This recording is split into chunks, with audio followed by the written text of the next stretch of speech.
This is the Horse Radio Network. Stable Scoop Radio Show, Episode 8. The British are coming, the British are coming. Brought to you by the Barnworks for all your equine website needs.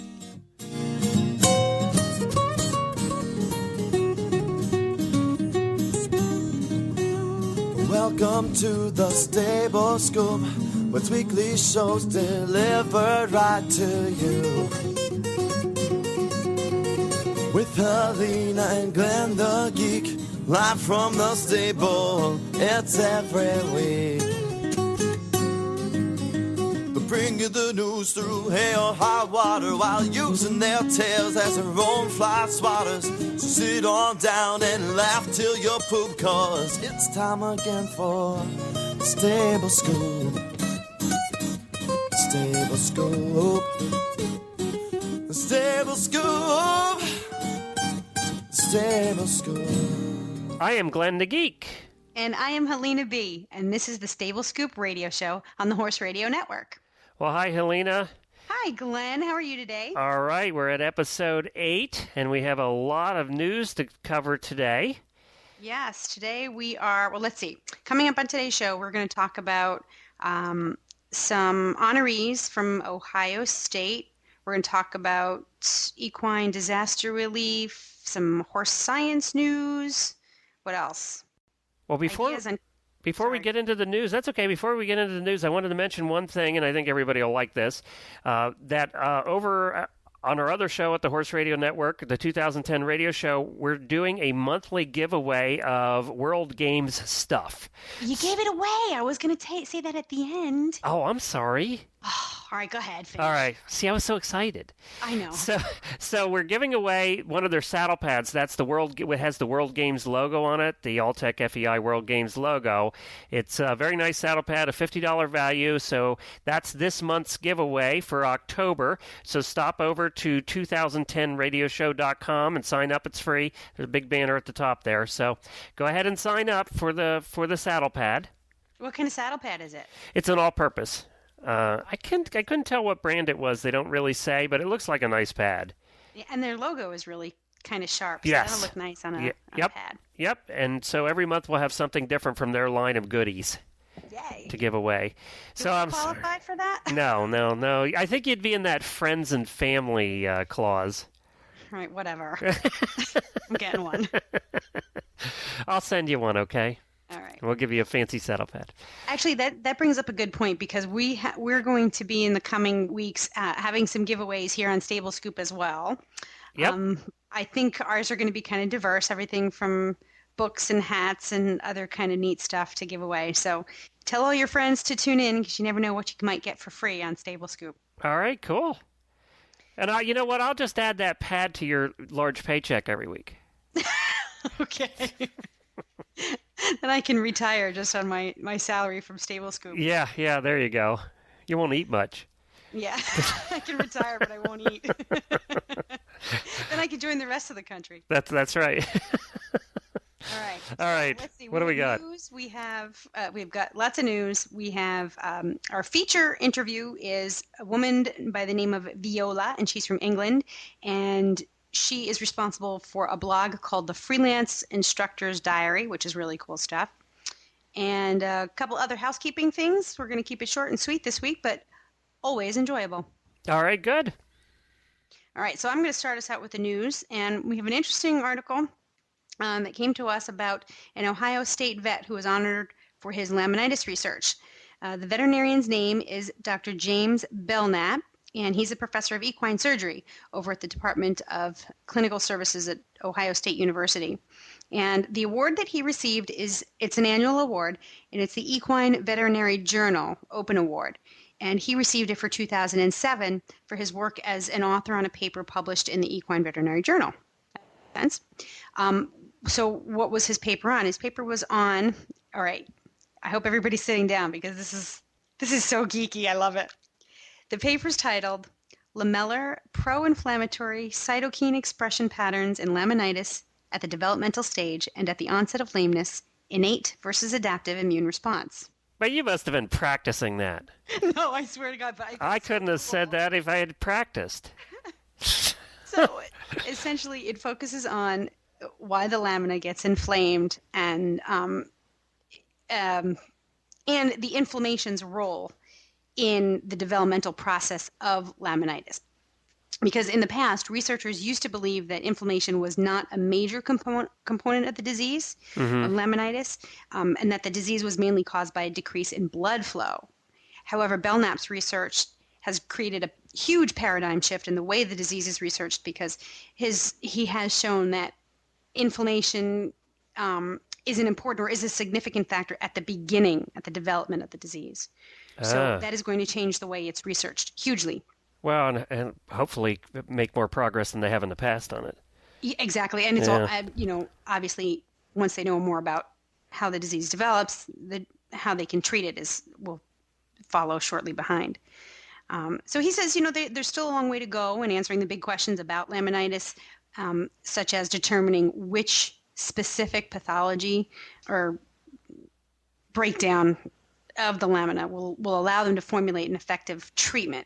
So he's saying this is just the beginning. We're starting to figure out what's causing it, but there's still a big leap between what's causing it and then how to fix it. And I did notice that on your show notes here that he has more letters behind his name than anybody I've ever seen. Yeah. He's a doctor of veterinary medicine. He has a PhD in something. Right. Well, he's a DVM, MS, PhD, and a diplomat of the ACVS, which ACVS. Let's figure that one out. College of Veterinary Science. Veterinary Sciences. Thank you. Yep. Well, yeah, he's the one to do the research. Yeah, and he has. There's also some webinars, which is online seminars of understanding laminitis, and we'll put a link to that in the show notes at stablescoop.com, and you can actually see more detailed information about his research. And that's from him, actually, the webinars? Oh, cool. No, the webinars are actually supported by or created by thehorse.com. Okay. But it's basically a conglomeration of his research. Oh, good. All right. And I did want to mention, too, this week that the Equine Disaster Relief Fund, which is actually administered by the American Association of Equine Practitioners, the AAEP, is asking for donations right now. They're a fund that was set up to help in sort of like the Red Cross for horses. They were set up to help in times of natural disaster, like after Hurricanes Rita and Katrina. And what they do is they go in after and they assist people with anything they might need for feeding their horses, taking care of their horses, people who were lost their places to keep their horses and they have to go somewhere else and it's costing them more, that kind of thing. Right now they're working, of course, on Hurricane Ike, which did cause a large problem down in Texas and Louisiana with horse owners. So they're working with the veterinary community down there and with various agencies to determine what the needs are and now to get the help out. So this is awesome. This is like a horse-specific Red Cross. Yes. And it's administered by the AAEP. Correct. So we'll put in our show notes, but basically I wanted to tell everybody that you can go to aaepfoundation.org to donate right from their website, or you can call 800-443-0177, and or you can mail the donations in, and we'll put all of that in the show notes. So definitely take, if you can afford $5, $10, whatever you can do. Ike was really bad. I don't think it's come out. It's been talked about how bad Ike was in relationship to the horse community at this point, but it was really bad. So, do you know, Glenn, if they take donations of goods versus just money? I think they take just money, and then it's sort of like the Red Cross in that certain organizations like the Red Cross just want to take money. Okay. Simply because they have their certain things they do that they know work, right. Things they buy, food they buy, all of that stuff. So it's the same here, I think, is they then have their specific ways of actually helping people. And it makes sense. It's probably a lot easier to manage incoming donations of money than it is to manage incoming donations of goods, because with money you just deposit it and then spend it, but right. With goods you got to organize and you got to. I volunteer with the Red Cross, and it's the same way with them. We don't really want a whole 1,000 different kinds of food, because we can't cook it. So that's why they encourage people to just donate money, and then they buy exactly what they need.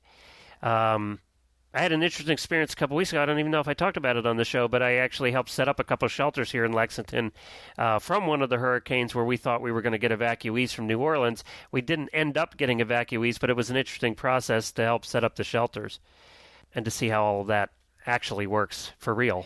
So, the practice doesn't hurt. No, that's for sure. I blew up 550 air mattresses, so I know how to do that now. That would make me grumpy. I'm highly qualified at air mattress blowing up. Yeah. You need to put that on your resume. You know what I learned, though? Here's a trick for everybody. You know how you get the air mattresses and you always get that little pump you plug in? Yeah. And it never works right, and it takes forever, and it never gets really full. It costs $50. The air mattress costs $10, and the pump costs $50. Yes, exactly. Well, you know what we use there to blow them up fast and get them blown up hard is the end of a shop vac. You reverse it? You reverse it. And the end of a shop vac is made to fit on 99% of the air mattresses out there. Wow. Yeah, it's really cool. It was so fast. You could blow them up in a minute, you know? And I have to say, I think that a shop vac is something that every barn should have. And I think most barns do, but nobody thinks about hardly using it on the reverse as a blower. And every shop vac's set up to do that. So that's just my helpful hint for the day when you're having company over.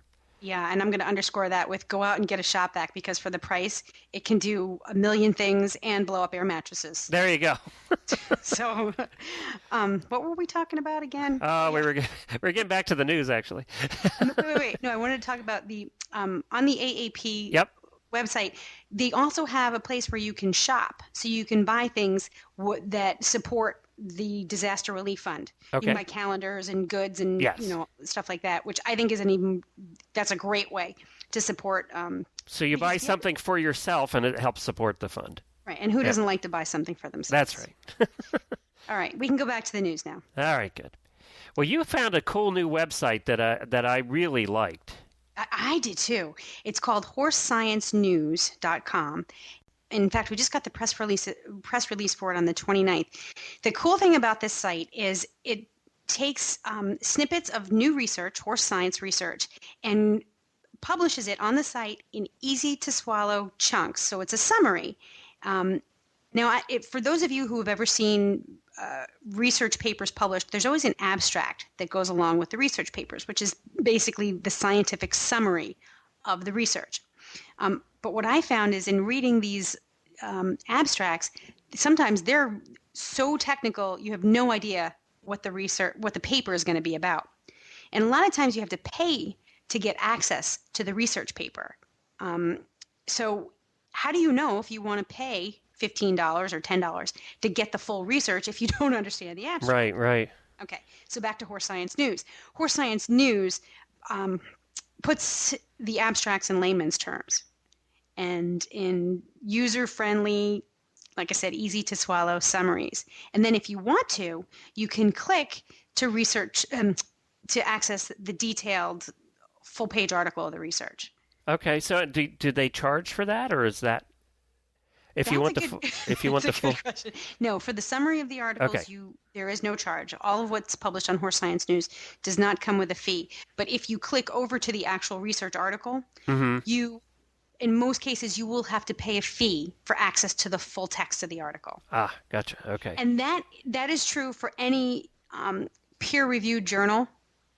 You know, things that are research that's published by PubMed or some of the government agencies, like, the gosh, I can't even. Yeah, I know what you mean. Yeah.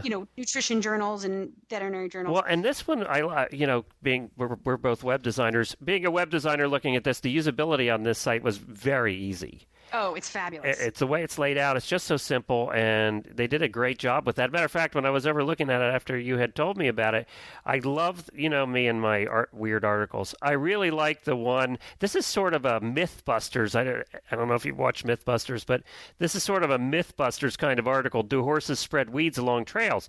It's always been one of the things of the people against horses riding trails through state parks and stuff is that the horses can spread weeds that weren't there before through the manure because they may have trucked in from out of the area.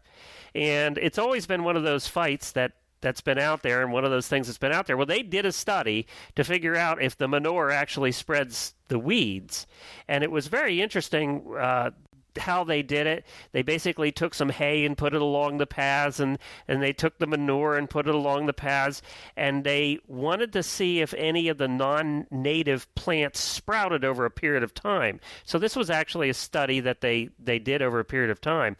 And they did 300 plots of hay, manure, and hoof debris. So it wasn't like they just did 2 or 3. They did 300. And what they found out of the 300 is that only 3 of these plots sprouted anything that were non-native. And then by the end of the second growing season, that no plants had survived along the trail. That's interesting. And part of the reason that they give for that, which makes perfect sense, is that the trails are ridden on all the time. These things are beaten down, that pretty much there's no chance for anything to grow. Nor is the environmental conditions right for stuff to grow that's in hay and fecal matter, Well, that was my question is, if you're taking a non-native species and trying to get it to grow somewhere outside of its native environment, that's your first obstacle. And the second is, even if the conditions are just right and what I call the planets are aligned perfectly, how is it going to survive being trodden on by horses all day long? I can't even get the flowers that are supposed to grow in our backyard to grow. Now, I wonder what prompted the research. I don't know. This has been an issue I've read in several states where the bikers are fighting against the horse people. Who gets rights to the trails, and who's especially, this has always been a battle down in Maryland at Fair Hill, which is a 3,000-acre park, and bikers are on it, bicyclists, I should say, and horse trails all through it, and they've always had this war going back and forth.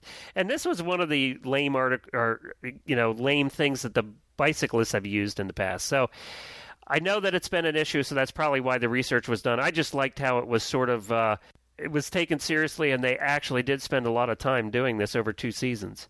Well, that's my question, is it's when you said it's taken seriously, if you go to Horse Science News and you read the article, "Do Horses Spread Weeds Along Trails?" the opening sentence is, "Horses have been blamed for scattering unwanted weeds across the landscape as they travel down public trails." So, what is there? Some bicyclist out there who's like, I don't know, silly horses? As much as we love horses, there are the horse haters out there. Oh, God. But it had to be somebody who was vocal or well organized, because these types of research projects take funding. Right. And so I think that's actually the interesting point, is how loud were these people, or how organized were they in order to get the funding to do this kind of research? I think, and I'm sure other horse people out there think it's fascinating because, well, hey, it's about horses. No pun intended. But so anyway, it's interesting to see how the outside world views horses, and then again, how'd they get the money for this? Because I want more horse research. Right. We all know that it's hard to get the money. We should start our own little Mythbusters show on the Horse Radio Network, where we take all these horse myths and we debunk them. Glenn, how many? We've got 2 shows already. All right. I love when you go on your little rants, by the way. We're just going to have to call them Helena's Rants. We'll have to get a little theme song for your rants and raves every week. I know. That's and you good. know what? It's good and that's why radio is good for me, because I can't see everybody rolling their eyes or tuning out. When I try to do this with my husband, he just totally shuts down. He gets that zombie look. But you know what? I keep going. Well, I want to tell everybody, if you love your veterinarian, then now's the time to put your 2 cents in. The University of Pennsylvania School of Veterinary Medicine has announced the deadline of December 1st for nominations for its World Leadership in Animal Health Award. And that's where basically anybody can nominate a veterinarian who has dramatically changed the practice and image of the profession. And they have the opportunity, it's sort of like the Nobel Prize for veterinarians is what it is. And they actually can win $100,000 with no strings. So last year's had you ever heard of this before? No. I had heard of it. Last year was the first time I'd heard of it. I don't know how long they've been doing it for, but last year's winner was Dr. Bernard Vallet, who's the Director General of the World Organization for Animal Health, and he's responsible for trying to share scientific information across international boundaries into third world countries and to veterinarians all across the world. So he's one of the leaders in getting all this scientific research and everything that we're learning about horses into the hands of vets all over the world, not just in the United States or some of the first world countries. One of the veterinarians that treats my own horse was talking about, she participates in some projects that the World Organization for Animal Health puts on, and one of which is sending veterinarians like her to developing countries to help them learn about things like animal husbandry and basic care for longevity, especially for indigenous peoples who still rely very heavily on either livestock or hunting and farming for their food. And it was interesting because this is probably another one of my tangents, but one of their challenges was, how do you introduce modern technologies without compromising the culture of the indigenous people? Mm-hmm. You're introducing things like antibiotics and medicine and all that stuff, but how do you do it without interrupting their traditions? And I think that's been a challenge too on the human side. Absolutely. Right. But the World Organization for Animal Health, that's one of the things that they do, is they help, is they facilitate this information sharing across international boundaries, but in ways that, so they're sensitive to things like, how do you introduce new stuff without breaking the old stuff?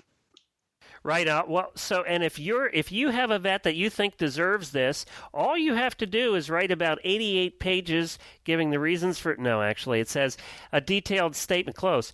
8 full pages giving reasons for the nomination and a whole bunch of other criteria, which we'll put in the show notes as well, if you think your vet deserves this award.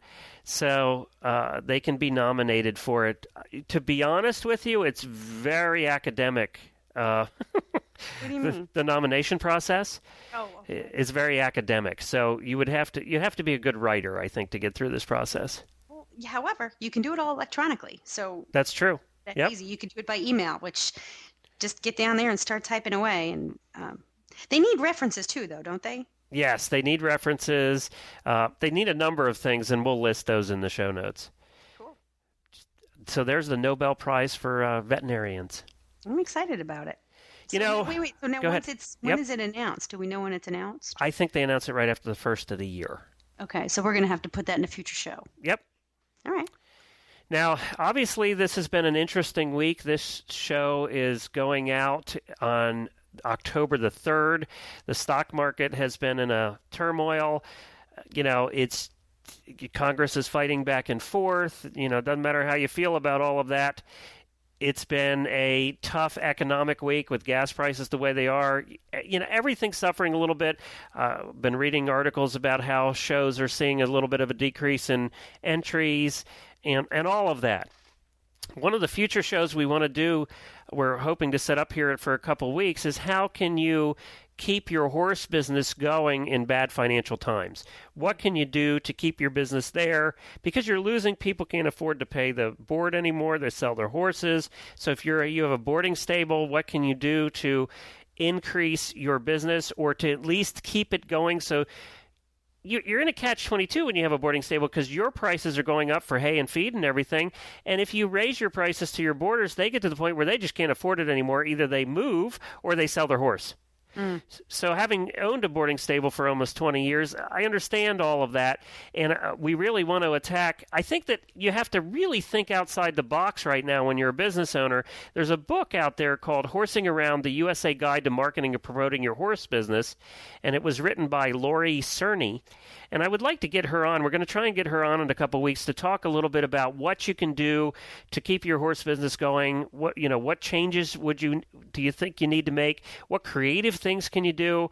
One of the couple of things that I've seen happening, and that she mentions a couple of them too, is you really need to start out thinking outside the box. Think, I have a farm here with a large plot of land.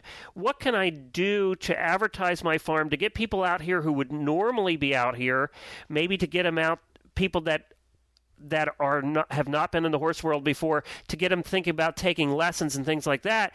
Right. And a couple of the things that people are doing, one is holding concerts. They're actually getting live bands out. They're holding barbecues, concerts. They'll charge admission for the events. Yes. Yeah. You So know, it's a low cost to provide the service, but so that means good margins, good profits. right. And you just set up, aside a plot of your land. Most farms are on good-sized plots of land. So what they're saying is use the land like it may not even be a horse thing, but use the land to bring people in who wouldn't normally have been exposed to horses. Now, not even just the land, but your facilities too. If you have a lounge, you can hold lectures. If right. you have, if you have a heated bathroom, right, exactly. They will give you money to sit and listen and have a nice warm place to pee. And of course, clinics and seminars, all of that. If you can't do them, get somebody in that can. It's worth the money to spend on that. Usually you make your money back because you're charging for the clinics and seminars, and you usually make your money back if you advertise it well enough. Also, contact the local papers. If you haven't done that yet, just contact your local papers, not necessarily a big city paper, whatever your local paper is. They're always looking for stories. So if you're having a barbecue or doing something a little bit different than normal, they'll do an article on you. And a lot of times it'll be a huge article. I know we had a great local paper in Carlisle, Pennsylvania, where we had our farm.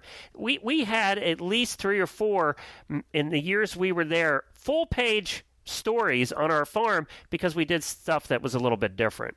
And did you have people coming in the front door that said, "Hey, I saw you"? Yes, we had people call us who saw us, and we got a lot of boarders out of that, and a lot of new lessons out of that because they didn't know. They most of the time don't even know you're there, or they see the article and they go, I've always wanted to be taking a lesson, and I just never have done anything about it because I didn't know where to go. I think that's what stops most new people, or most, especially women who are getting back into riding after years and years and years of being out of horses altogether. Then they need that impetus. They need that spur. Usually it's a friend or an article or something they read that they go, I really should do this again. Right. And it's good to have it in, like you said, in a local paper versus a trade magazine, because in trade magazines, there's so much horse news it gets lost. But in a local paper, the horse story stands out. Yeah. Have you read The Horse of the Delaware Valley lately? Yes, I just got the trainer's issue. You're never going to read all those ads. I mean, I don't care who you are. Or remember them, just because there's so many. Right, and even the articles, if they feature, like I think in this case, in this particular issue, they feature all the trainers, and I'm just going to look at the top for trainers I know. Right. Right. It gets buried. So that's why, yes, to underscore your point is call your local paper, because that's where information about your business is going to stand out the most, where you don't have to compete with 10 other horse businesses that week or that in that issue. That's correct. Cool. All right. So we're going to in a future show, we're going to try and talk to the author of that book, Lori Cerny. I think what we should try and do is, in a future show here, is just have the entire show about how to handle the economic stuff that's going on right now. Because if you own horses, if you own a barn, if you own a boarding stable, if you own a tack shop, you're going to be having difficulties now that you didn't have before. Right. And let's do this too. I'd like to ask all you guys out there, our listeners, send us any questions that you would like us to ask of Lori or the guest for that day about that topic. So if there's something you want to know or you need help in a specific area, call us or email us, and we'll include that information in the show, in our interview and our discussions. And they can email us at geeks, Geeks, at horseradionetwork.com, or call our voicemail line at 270-803-0025. All right, speaking of economic times, we have a sponsor by the name of The Barnworks. The Barnworks is a boutique marketing firm catering to horse businesses such as stables, trainers, farms, and more. Let them help you build a website that turns visitors into new business and saves you tons of time in the process.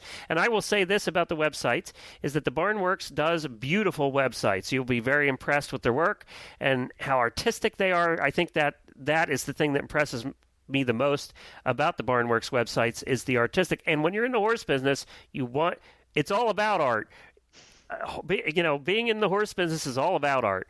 And I think that that's what you should be looking for in a website as well. With more than 15 years experience in the corporate world and lots of hands-on horse experience, the Barnworks, they are horse people. They offer a unique combination of horse sense and business sense. You can visit them at thebarnworks.com. That's thebarnworks.com, just like it said, or call 978-6. Sorry, let me start that over. 978-468-5167. That's 978-468-5167. Well, you know what else was in the news this week is cloning. Various people, again, have various feelings about cloning. I don't think that I'm totally in agreement with cloning, but there was an announcement this week out of Europe about the company Cryozootech. Cryozootech? Mm-hmm. Cryozootech announced that they had 2 births this week to actually show jumping clones. And the reason I mention this is they're 2 very famous horses.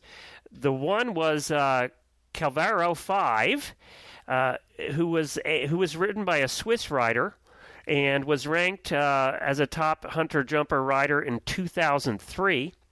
It took 5 years to clone this horse successfully. Apparently, there were a lot of failed attempts, even for full-term pregnancies. But a healthy colt was born in early August of this year.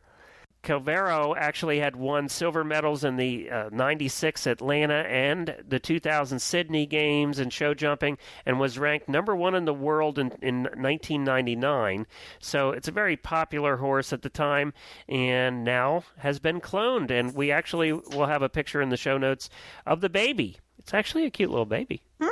So a clone of also champion show jumper Gem Twist was also done by Cryozootech, a French company. And what they do is they have these cloning banks, these storage banks of equine genetic material. And basically they had material from Gem Twist, who was a gray thoroughbred. It was named Horse of the Year 3 times and won silver medals and World's Best Horse in the 1990 World Equestrian Games. So it was also, again, a very popular horse. And the riders of that horse were Greg Best, Leslie Howard, and Laura Chapeau. And he was retired at New York's Madison Square Garden in November of 1997. So they had a successful baby born from that horse as well. I'm like ready to bust out of the gate with this. Okay, first of all, I think that's another future show to talk about clothing. Yes. I can't listen to you go on and on without even just getting a little preview of how I feel about this. Okay. My theory is don't mess with Mother Nature. She's been very successful so far. I think the more we play around with things, the more we're going to do ourselves in. So there's that aspect to it, which, yes, is probably a whole month of shows worth of discussion. And we've all seen the bad science fiction movies of what happens when you clone things. I understand. I don't even want to say I understand it. But the other side of it is, what are you going to do with these horses? How are you going to introduce them into the mainstream competitive horse world? Without it basically comes down to, well, how much money do you have? Because if you have a lot, then you can clone your star horse. Yeah, but that's right, and that's what they've done here, and what they're doing. What they claim they aim to produce is clones of famous castrated champions. Yeah, so but you're taking away the equality in the playing field. You're reintroducing an animal who's a known. Obviously, environment plays a role, but. Aren't you? I mean, that's true of the industry as a whole. Anyway, if you've got lots of money, you can get the better horses and you can breed them. So, is there really a difference? But genetics that's the great. I can't think of the word. That's what levels the playing field. Is you never know sure whether or not your baby is going to turn out to be a fantastic jumper. Well, and they still don't know whether these babies are going to turn out to be fantastic jumpers either. Right, that's the whole question of nature versus nurture. Is it the genetics or is it the environment? But the point here is you're screwing around with the genetics, so you now have an advantage. You've got a biological, physiological advantage. Well, maybe. Over everybody else who's just getting lucky. But what I'm saying is we don't know that for sure yet. We don't know whether these babies are going to do better than any other babies. That's true. I mean, if you want to take a look at the other side of it, when you have a bunch of babies born out of a stallion that's a wonderful stallion, not all those babies are good. Right. So it could be the same thing here. No, I don't think so. Well, I don't think so. But we can talk more about this, but I have to say, I don't think so because when you don't know when you have a naturally born baby, you don't know how their genetic picture was painted. But they have the genes of the father. Yes, but it could be painted in a different scene. I'm looking for a good analogy, but I'm not getting there. So the baby's genetic picture could be painted slightly different than his father or very different, in which case you could have a hugely different performing horse by the time he starts jumping. But if you have an exact clone of the father, you know exactly what that baby's genetic picture is going to look like. So that's my point, is there's absolutely zero guesswork on the biological and physiological side of the animal. And I bet you that they're going to find, my guess is that they're going to find that these babies don't perform, they perform to the same scale as naturally born babies. In other words, there's going to be the same percentage that do well and the same percentage that stink. Then why do it at all? If that's what they find, then why do it at all? Well, and that's probably the best point I think you've made all day. Thank you. Is why do it at all? I mean, if that's the case, and I think the jury's still out on all of this so far, but that's why I think this would also be a fascinating show to get a couple of experts on, get somebody who's opposed to it, and then get somebody who's actually, if we can get a doctor on who is actually doing it, that would be a very interesting show. All right, there's your homework. Call Cryozutech. First, learn how to pronounce First, we have to find somebody who speaks English over there, and then we can get them on. All right, we'll try and do that. I don't know. You may be right. You may be right on this one. I don't know. And of course, they make it sound all wonderful by saying that the financial support here results from the sale of these clone horses goes back to the stallions and the owners of the stallions, mares, and geldings. Well, okay, we all know that they're making money. They wouldn't be doing it. So, all right, good. Okay. What else do we have? We have an interview coming up right now. I actually recorded this earlier because it was kind of hard to set up. It's always harder when you're talking to somebody in another country that the time zones are way different to get a time set up. But I did talk to, her name is pronounced Viola. It's actually spelled Wiola, but it's pronounced Viola. She's actually a Polish girl who moved to England, and then after she moved, became an instructor over there. In England, you actually do your instructor's license. There's a series of tests you have to go through before you can be an instructor. So she is an instructor over there. She writes a couple of websites, one of them called the Freelance Instructors Diary, and seems to have taken off in England. So let's talk to her, and we'll see you when we're done with the interview. Hi, Viola from England. How are you doing? I'm good, thank you. How are you? I'm good. So what part of England are you from? I'm from London. Okay. Cool. And you're an instructor and a blogger there in England. Looks like it, that's right. Yeah. And you have a blog. This is where we found you because you're our blog of the week. You have a blog called the Freelance Instructors Diary at freelanceinstructorsdiary.blogspot.com. And that's really long, so we'll put that in our show notes so people can find you. That's correct, and yes, it is long. Now, I did read your blog, and I know that you're not originally from England. Where were you from originally? I'm originally from Poland. Okay. And what age did you move to England? Well, how old was I? It was in 2003, so about 5 years ago, so that was about 24, 25. Okay, so you were you weren't a kid. I was thinking that maybe you moved there when you were a child, but No, you were an adult when you moved to England, and Oh, yeah. And you've stayed. You must have liked it.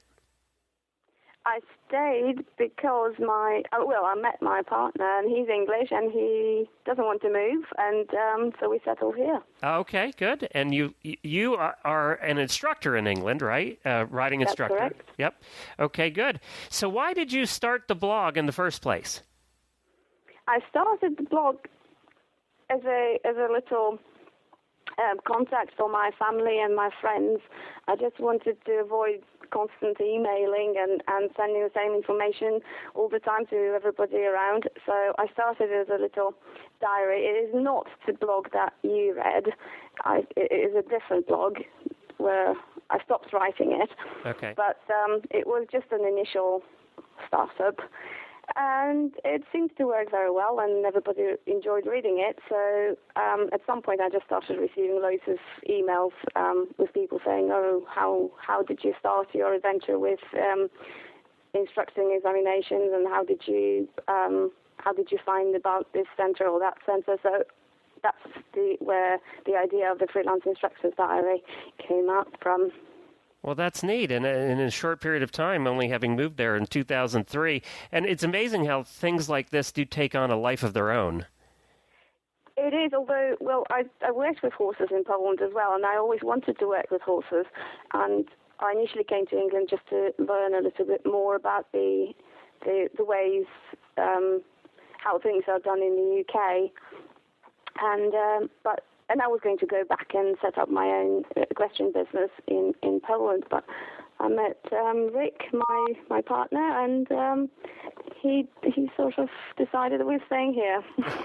So now you're a licensed instructor. The English in England, you actually have to do a series of examinations and things to be an instructor, correct? That's right. Yes, it's pretty costly, but it really is worth it. It's a very good system, and it is worth having it.